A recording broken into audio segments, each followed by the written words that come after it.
Hello everybody and welcome to Foundations of Social Work Practice.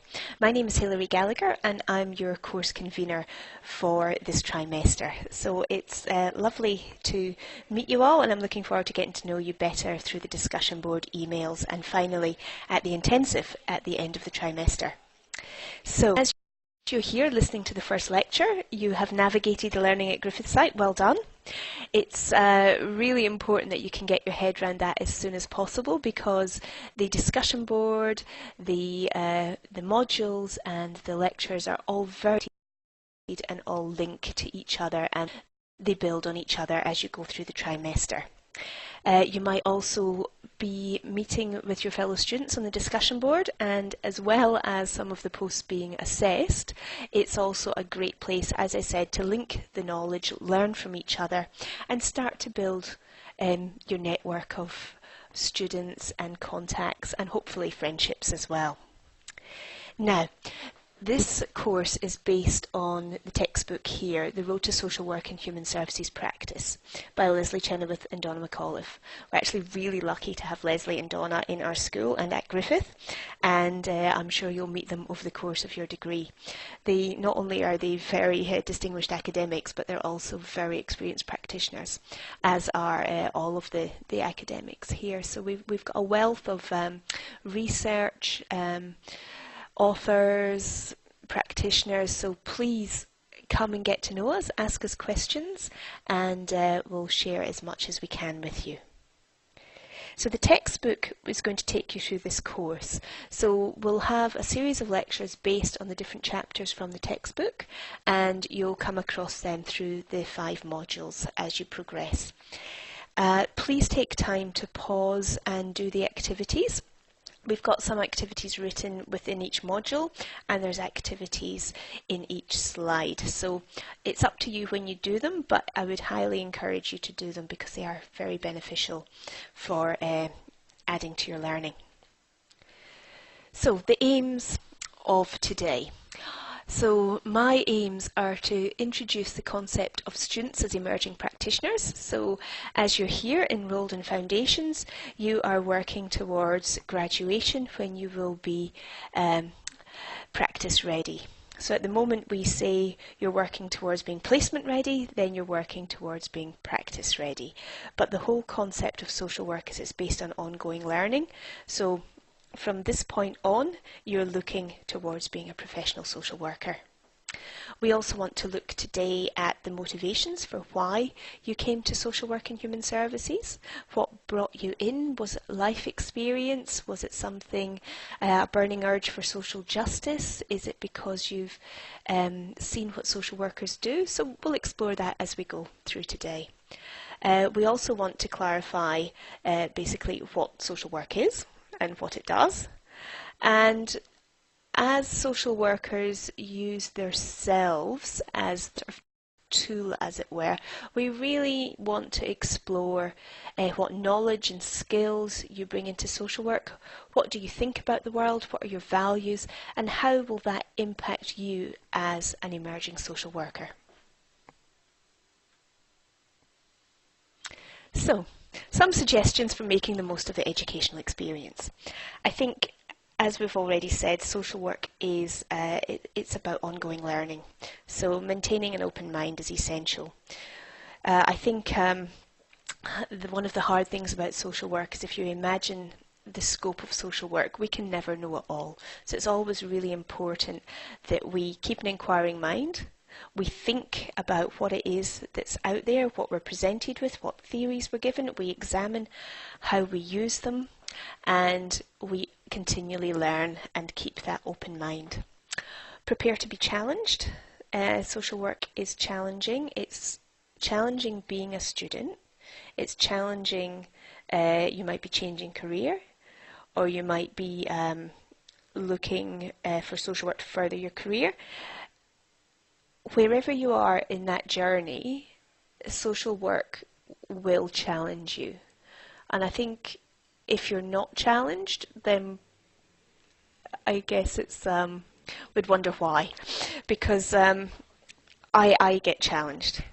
regularly, and it's quite exciting. So I'm not sure if the word is challenged, but there's always exciting opportunities to explore and learn and think about. Prepare to challenge others. You know, if I say something that you don't agree with, ask me about it. I'm very happy to share my thoughts, share where they come from, and if you challenge me, then that opens up me for more learning. Developing an awareness of appropriate standards of behaviour. Social work is a profession. It's hard because you're using yourself. We don't have our nice bed to lie down that the physios might use. We don't have our doctor's kit full of medicines. We don't have our our first aid kit. We are using ourselves, and with that comes a lot of responsibility. So how we behave does impact on others as a profession. So we need to really think about that. Become attuned to the world around you. That's one of the fun things about social work, is just picking up on what they do mean in the news when they say certain things, or which media resources you think are valued, what's happening in other countries, how does that impact on Australia, what about the policies, and so on and so on. And also acknowledge our comfort zones. Comfort zones can be very good. We need our comfort zones, but we also sometimes need to get out of our comfort zones. In social work, I don't want to say at this point that social work is a challenging career. I would say that it can be challenging at times. It can also be exciting, stimulating, fulfilling. But it is important that you look after yourselves, and it is important that you have a support network. And the best place to start is here. So first of all, the other students that you're studying with, you're all going to be graduating, in and around the same time. So you'll all be going out into practice at the same time. So if one of you has a passion for child safety, somebody else is working in drugs and alcohol, there's going to be a lot of crossover for referrals or information sharing. So starting now is a good place. It also means that you've got other people going through the same journey as you. Although that will look different to each of you, it's just nice to be able to touch base sometimes with somebody else who's got similar experiences. There's ourselves, social work and human service educators, the academics and researchers. So we're here, ask us questions, we'll share what we have. If we can't help, we'll find somebody that does. On placement, you'll come across practitioners, which is a wonderful place to be. Placement is, I think, challenging because it's so long, but it's wonderful because you actually have that support from social work supervisors to talk you through what's happening in real time. You'll meet workers from other disciplines, you'll end up with interprofessional colleagues, and that can be very helpful as well. It can help clarify what you do, and it can also challenge as well. It's important as well to consider people who have used social work and human services, as I have, as many people have, and what their experience is, and how does that help you become a better practitioner. And also your personal support networks, your family, your friends, the people around you. So here we have a little diagram of developing a support strategy. Now, obviously you can do your own. I'm a bit messier when I write. I have lots of wiggly lines rather than straight lines, but it's good to be able to just map that out. And we all learn differently. Some people having a visual there is just a good reminder. So, draw a diagram of your social support network. So include as many names as you can and be specific about what people can offer you. Now that might be down to a social worker that you know who can offer you practice wisdom. They can explain what they do. They might be a mentor. It could be about your really good friend that you can have a good laugh with and de-stress with. It can be about your family that cherish you. It can be about the academics that can guide you with your research. And then have a look at where some of the gaps might be. and make a plan for how you can draw more supports and more varied supports in. Keep a copy of it so you can add to it as you progress with your study. So you might need a rather big piece of paper, or if you're a bit of a whiz with the computer, just pop it on there and add to it as you go. So, exploring our motivations for studying social work and human services. Think about what brought you here, and we're going to have a look at some reasons as to why people choose to study social work and human services. We're all very, very different, and what brings us into social work usually means that we have shared values, but the reasons that we're here can be very different. It can be from our life experiences, it can be from family experiences, what we saw growing up, what our political influences are. It can be because I think I mentioned earlier of a passion for social justice. It can be because you've got a real strong interest in supporting individuals, or it could be because you want to change policies at the macro level. So let's have a look and see. So, motivation, job prospects and career opportunities.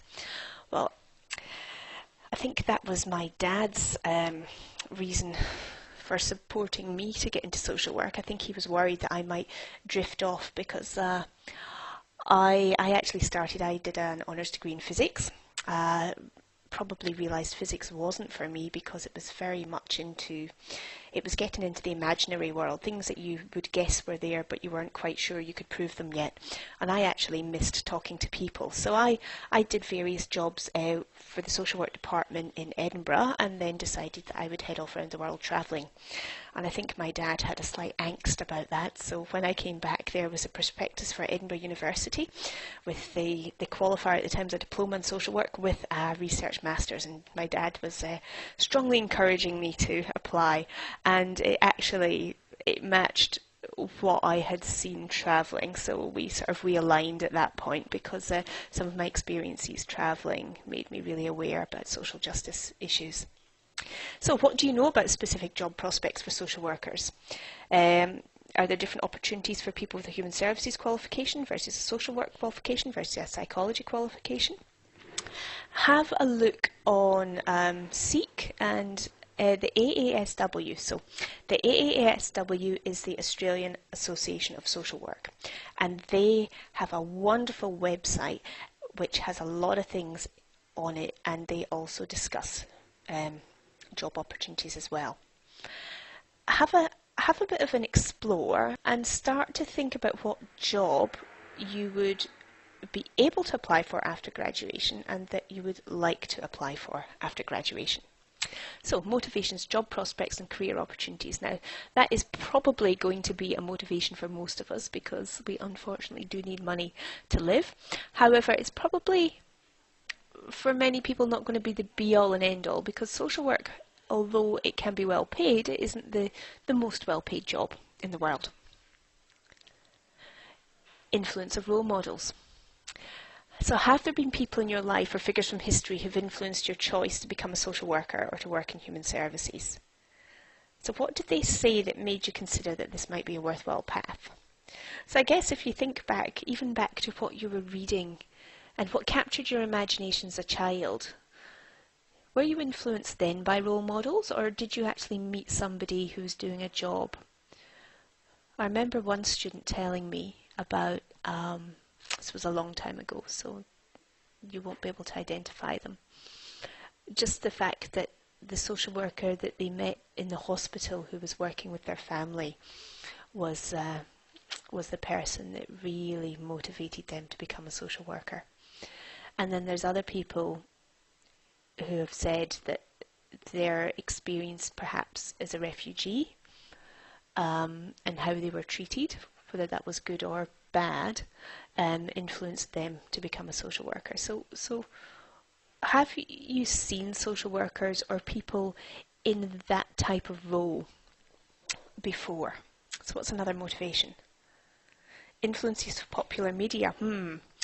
Well, if I was thinking about that in the UK, that would not influence you to become a social worker. But there can be many positive images in the UK, and I think possibly more so here, of social workers. Um, in fact, I briefly will tell you a quick story that there is a detective character in Scotland called Inspector Rebus, and he was made into a television series, and John Hannah, an actor, played Rebus, and he was one of my favourite actors. And the auntie of one of the stage managers was working in my social work office, and I was a new graduate, and they wanted to have a social work office on the TV show. So they wanted new textbooks, and of course I had lots of new textbooks, being a recent graduate. So all my textbooks were on that series of Rebus, and I got a signed photograph of John Hannah. So I was very happy about that. I'd be much happier if I'd met him in person, but a signed photograph was pretty good. So in that case, the social worker was actually portrayed quite well, and they had accurate texts and resources. But in many other cases, social workers can be vilified, often in popular media, criticised, and it can be hard to get a well-rounded character. But I'm open. You can come back to me in the discussion board about that and let me know if you've seen some really positive examples, because I'd love to hear that too. Influences of personal experience. So this can be, I guess, just to say now that social work does mean that you explore yourself in depth, and there might be some painful experiences, or there might be experiences that make you feel emotional. You don't often get, well, at least to my age, without having many emotional experiences, but it's about how we sit with those experiences. So I will say there will be a lot of times through this course and your degree that you'll be asked to share things. So consider what you share, and the people that you share it with, consider your reactions as well. We do say that we try and not overshare. So if you're writing about something to me, I'm not going to be talking about that with my colleagues. So we've just got to respect personal experiences, because it's important that we can talk about them in order to work out how we might manage them in our professional life as well. Anyway, think about one significant personal experience that you've had in your life. Consider how this experience might influence you as a worker if you're to encounter a similar situation, and how might your own personal experience help or hinder your practice. So it's just that sometimes you can be blindsided, and if you're not aware of perhaps your emotional triggers, or something that might make you angry or very happy, situations might blindside you, and you might not be as professional as you might be had you already considered it. And also, and I guess thinking in terms of motivations, have you seen something or experienced something that absolutely has influenced your journey into social work? I think where I grew up, social justice was such a strong issue for me in my family, in my community, and also many socio-economical things. If you think of Scotland, small towns, mining, lots of different things. So that for me was a very strong motivation to, I guess, ensure that everybody in the world has rights. Your motivations can also be influenced by your religion or your spirituality. So do you have a belief system that you can articulate, and how do you think your understanding of life's meaning will influence your practice? There are many, many church-based organisations in Australia that offer social work roles and social work practice. So is that something that you would be interested in? Is that something that you believe in? Is that something you think is important? And I guess in thinking about a little bit more broadly, if you have particularly strong beliefs about perhaps afterlife, life and death, and you're working with people perhaps in palliative care, how might that influence your practice as well? So it's all, so I guess motivations as to, I think I'm jumping ahead here, apologies. I guess the motivation of coming into social work, has that been influenced by religion or spirituality? And I guess taking it forward, why might that be important in the future? Okay. Entering through another door, how conscious was your choice to study social work or human service work? I know that with the current climate, we do have a lot of practitioners, students who have studied psychology, but choose not to go on and do the doctorate route and then come into social work. Sometimes because they like that sort of the whole sort of systems theory idea. It's not just about that sort of perhaps one-on-one or diagnostic way of working. It's more looking at the whole person, the influences of life on that person. So you might have consciously come into social work. It might be that might have been your choice straight through, or you might have done something else and found that social work maybe meets the niche that the other job didn't. Or yeah, I guess it's just worth a thought. Okay, so being clear about motivations will make the learning task easier. If you know what drives you, you're more likely to be able to focus on what you most need to learn. And there'll be huge areas that you'll have a lot of knowledge about, and other areas that you'll need to fill in a few more gaps. Right, what is the purpose of social work and human service practice? So, to position human welfare and human rights as a primary social responsibility, acknowledging that humanity exists in balance with the environment, and to celebrate and nurture the diversity of humanity.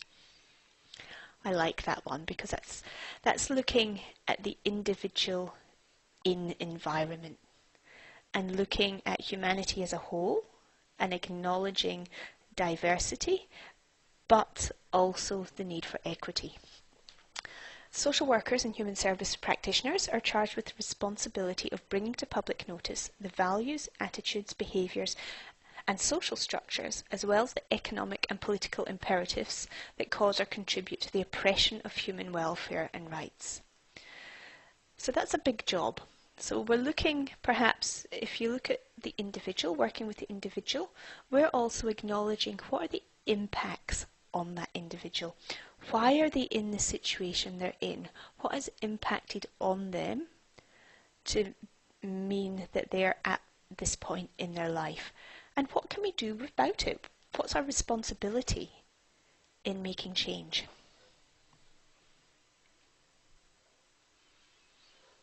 So, social workers are further charged with the duty to respond with passion, hope and care to human need wherever and however it's manifested, and to work towards the attainment of social justice for individuals, groups and communities in a local and global context.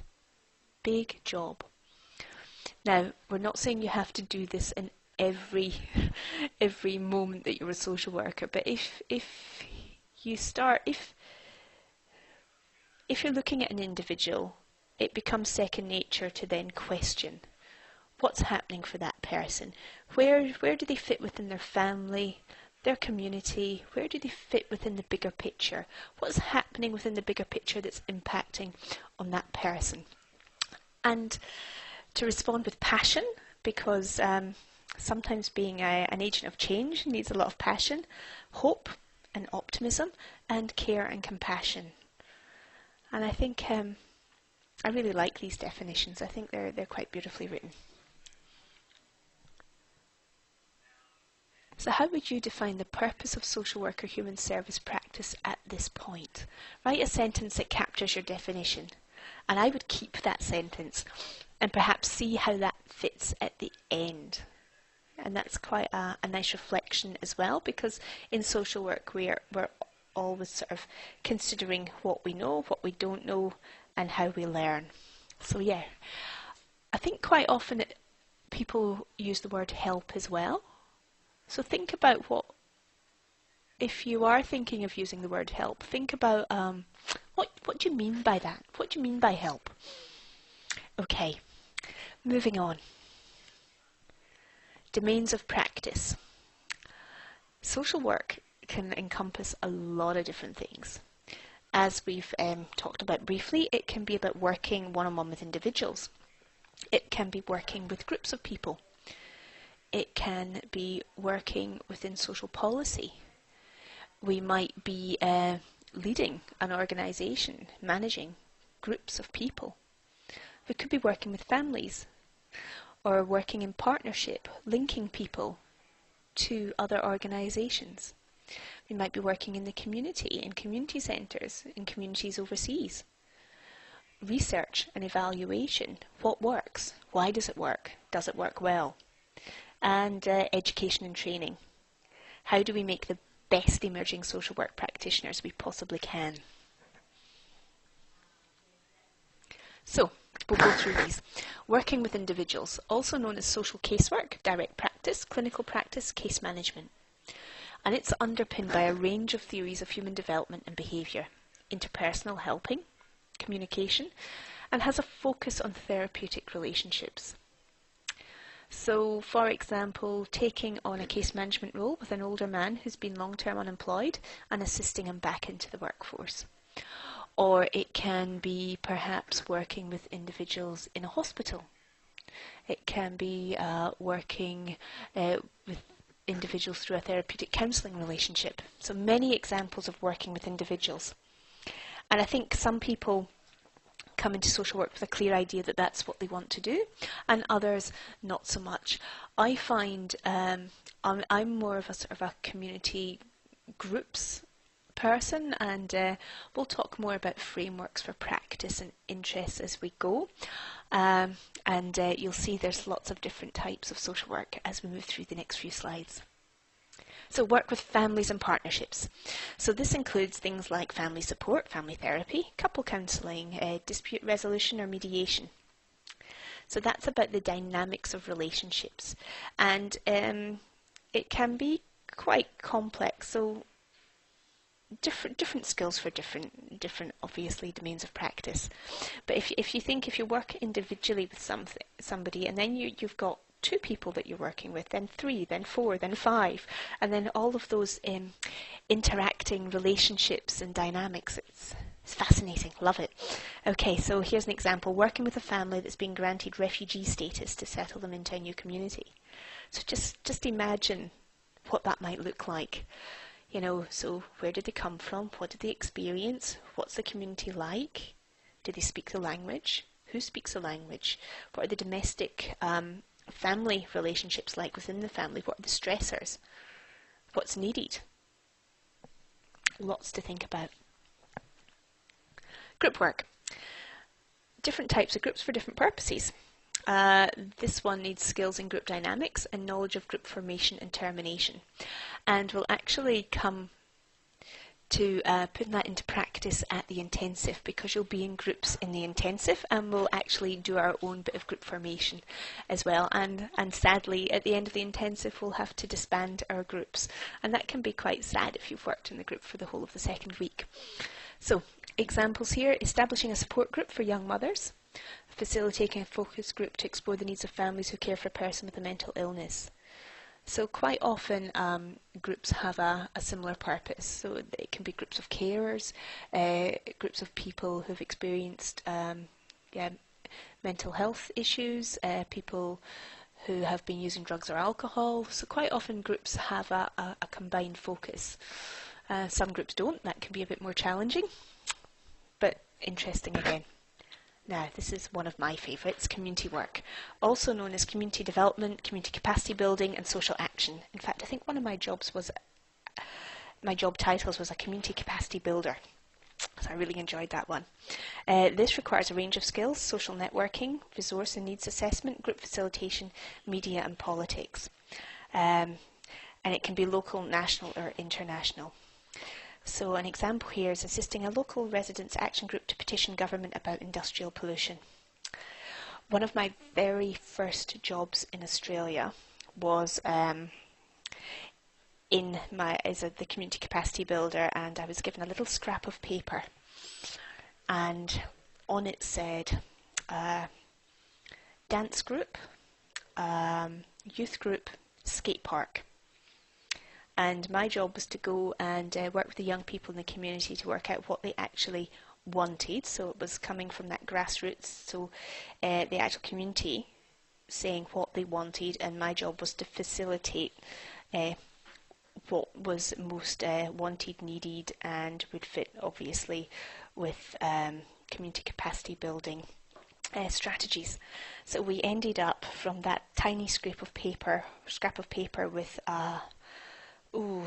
rather expensive $1 million skate park, which Tony Hawk's skated, which was quite exciting because my son was playing Tony Hawk's video games at that point, so that was quite exciting.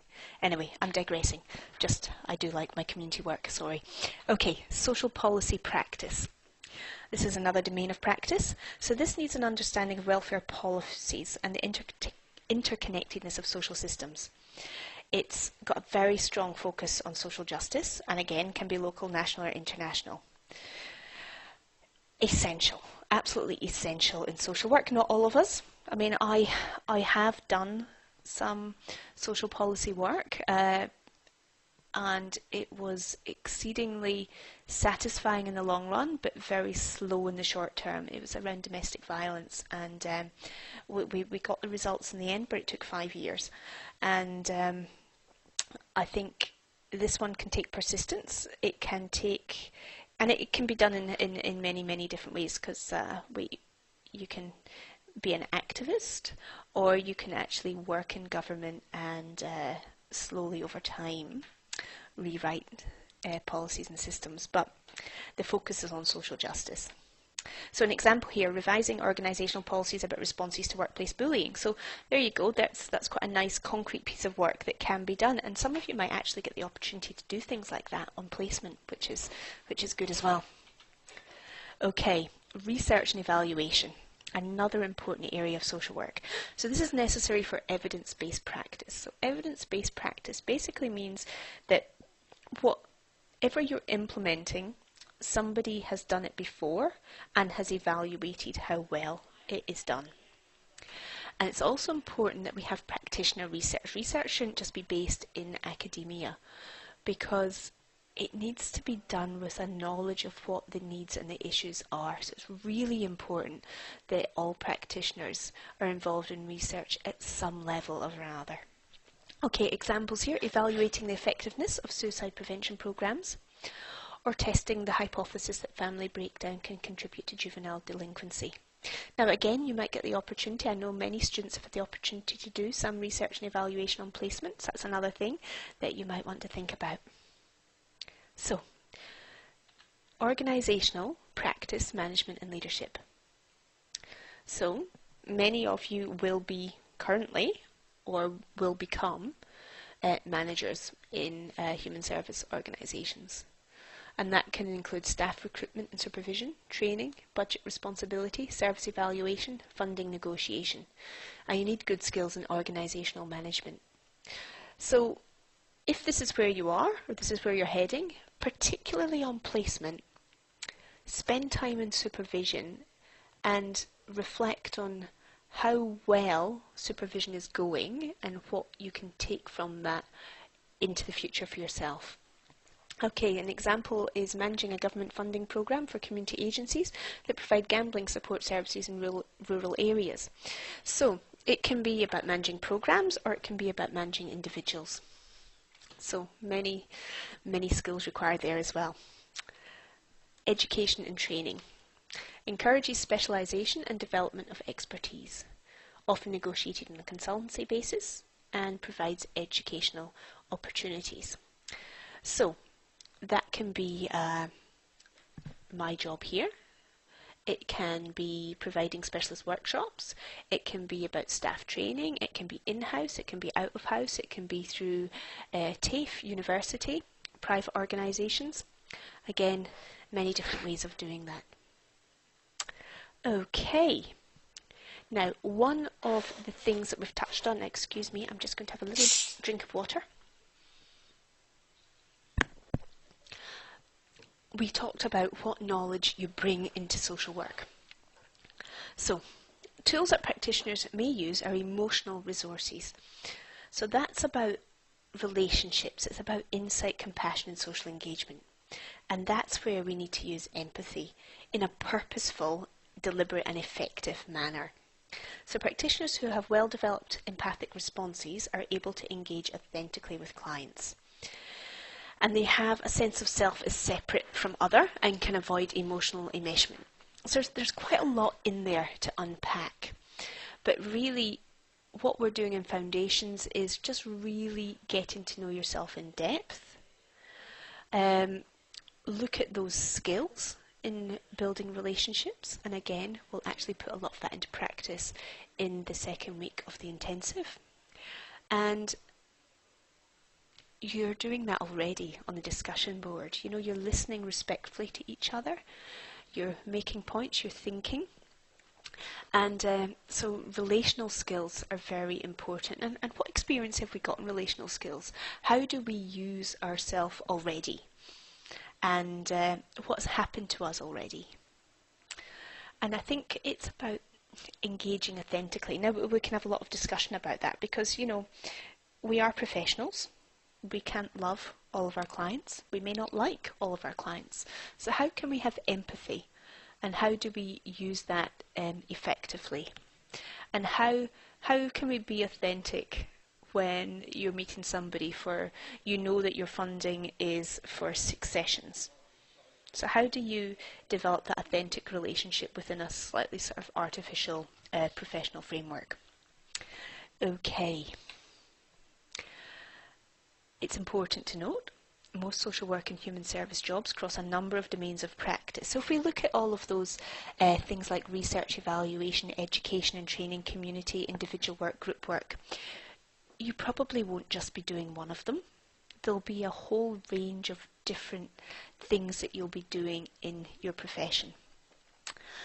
Skills developed in one domain can be transferred well into other domains. So what skills do you have? What skills will you develop? I think as well, sometimes people, particularly in placement, they might have a very keen idea that they want to perhaps go into, say, for example, juvenile justice. But they might get a placement working with children, say, with behavioural issues on placement. So if the links there are quite strong, so the skills that you develop, say, working with younger people, you would use many of those skills working in juvenile justice. So there's a lot of exchange and transferability of skills, but there is also a need for specialised skills as well. And that's where you'll have the opportunity, of course, of this degree to hone your skills in particular areas of practice. So, where do we start? What were the early childhood messages that we got? What was our experience of relationships? What were our educational experiences? Influence of gender, cultural and racial experiences, influence of religion and spirituality?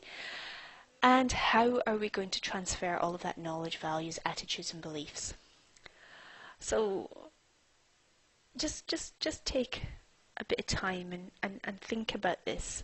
So when I reflect back, my grandmothers were very, very strong role models for me. Both very strong ladies, both had jobs, both very strong community leaders, and one of them, her expression was, "What goes around comes around." And it was very much her belief that you put it out there into the community and then it moved on and it moved on. It might not necessarily come back to her, but it was about that sort of general spreading of goodwill, resources, sharing.